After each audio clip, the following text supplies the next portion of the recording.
বিশ্ব যখন নবায়নযোগ্য শক্তির দিকে এগিয়ে যাচ্ছে, তখন এশিয়ান ডেভেলপমেন্ট ব্যাংক এডিবি এর জীবাশ্ম জ্বালানি প্রকল্পে বিনিয়োগ জলবায়ু সংকটকে তীব্র করছে। এডিবির বিনিয়োগ বাংলাদেশের মতো জলবায়ু ঝুঁকিপূর্ণ দেশের জন্য মারাত্মক হুমকি হয়ে দাঁড়াচ্ছে। নবায়নযোগ্য শক্তিতে বিনিয়োগ না করে ফসিল ফুয়েলের ওপর নির্ভরতা দেশের অর্থনীতি, পরিবেশ ও সমাজকে মারাত্মকভাবে ক্ষতিগ্রস্ত করছে। এডিবিকে জীবাশ্ম জ্বালানি শক্তি পরিহার করে অবিলম্বে নবায়নযোগ্য জ্বালানি শক্তি ও পরিবেশ বান্ধব প্রকল্পে বিনিয়োগ বাড়াতে হবে।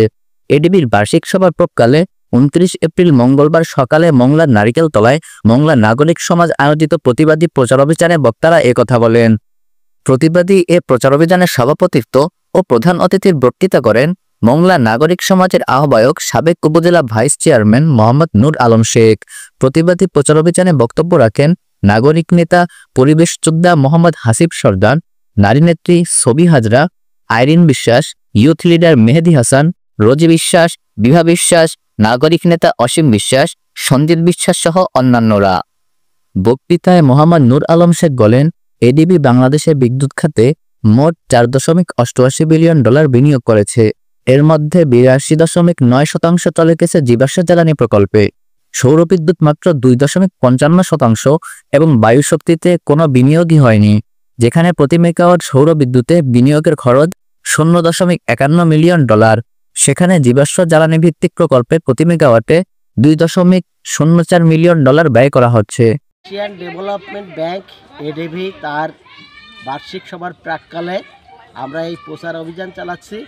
এডিবি আমাদের দেশে যে বিনিয়োগ করে তার 83% বিনিয়োগ চলে যায় জীবাশ্ম জ্বালানি খাতে, এবং এটার ফলে আমাদের জলবায়ু সংকটকে আরও তীব্র করে তুলছে, আমাদের পরিবেশের ক্ষতি করছে, আমাদের অর্থনীতির ক্ষতি করছে।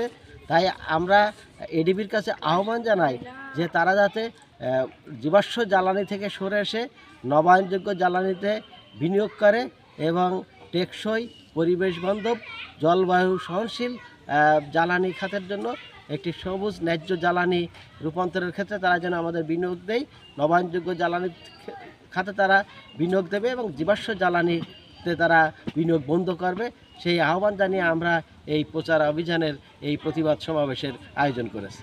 উল্লেখ্য, আগামী 4 থেকে 6 মে ইটালির মিলান শহরে এডিবির অনুষ্ঠিতব্য 58তম বার্ষিক সভার প্রাক্কালে শুধু মংলা নয়, বাংলাদেশ সহ দক্ষিণ এশিয়ার বিভিন্ন শহরে নাগরিক সমাজের প্রতিবাদ আরও জোরালো হচ্ছে, যাতে উন্নয়ন সংস্থাগুলো তাদের বিনিয়োগ নীতিতে জলবায়ু ন্যায্যতা ও টেকসই উন্নয়নের গুরুত্ব অনুধাবন করে।